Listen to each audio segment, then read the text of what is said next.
আমার বিয়ের বয়স ২ মাস। আমার এটা দ্বিতীয় বিয়ে।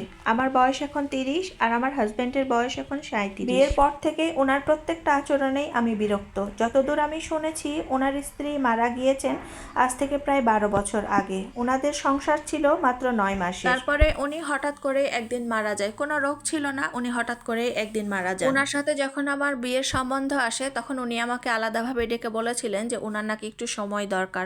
তখন আমি মনে মনে ভাবছিলাম যে ১২টা বছর অতিক্রম হয়ে গেছে, বউ মারা যাওয়া, এখন আবার কিসের সময় দরকার।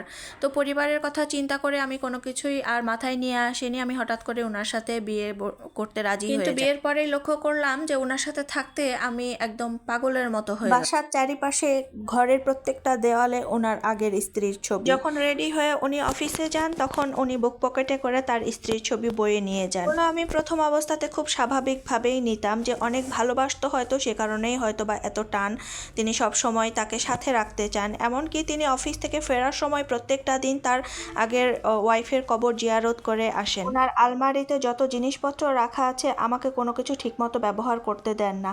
তিনি আমাকে বলেন যে তুমি কোনো কিছুতেই হাত দিবা না, এখানে আমিনার স্মৃতি জড়িয়ে আছে। আমার প্রত্যেকটা কাজেই উনি বিরক্ত হন। আমার সামান্যতম ভুলও উনি সহ্য করতে পারেন না।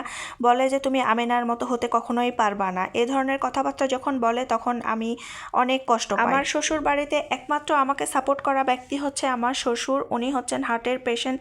উনি যখন অনেক বেশি অসুস্থ হয়ে যান আমি আমার যথাসাধ্য চেষ্টা করি ওনাকে সেবা যত্ন করার, কিন্তু তারপরেও আমার হাজব্যান্ড আমাকে অনেক কথা শোনায় যে তুমি কখনোই আমিনার মতো হতে পারবা না, আমার বাবার সেবা যত্ন তুমি ঠিক মতো করতে পারো না। তো এই কথাগুলো ওনার কাছে খুব স্বাভাবিক মনে হলেও আমি এই কথাগুলো আর নিতে পারছি না, কারণ বিয়ের পর থেকে প্রত্যেকটা দিনই আমাকে এই খোঁচাগুলো শুনতে হচ্ছে, যেটা আমি সহ্য করতে পারছি না। আমি কেন আমিনার মতো হতে যাব? আমি কি কখনো ওনার মতো হতে পারবো?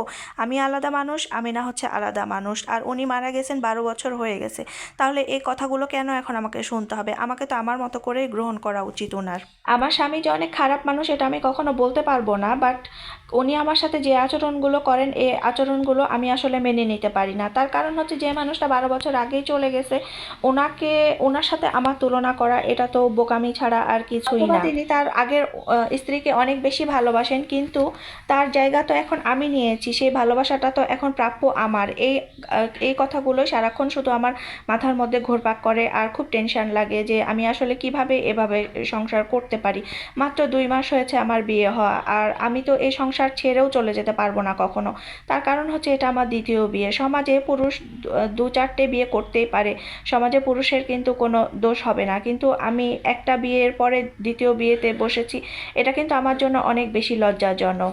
এখন আমি কি করতে পারি এবং আমি কিভাবে সংসারে মানিয়ে নিতে পারবো, আপনারা আমাকে সঠিক পরামর্শ দিয়ে আমাকে সাহায্য করবেন যে আমি কিভাবে স্বামীর সঙ্গে মানিয়ে নিব। এটা হচ্ছে এক আপুর গল্প। সে একটা পোস্টে অনেক দুঃখের সাথে এই কথাগুলো লিখেছিল যে আমি আসলে সংসার না করতে পারছি মনোযোগ দিয়ে, আর না আমি সংসারটা ত্যাগ করতে পারছি।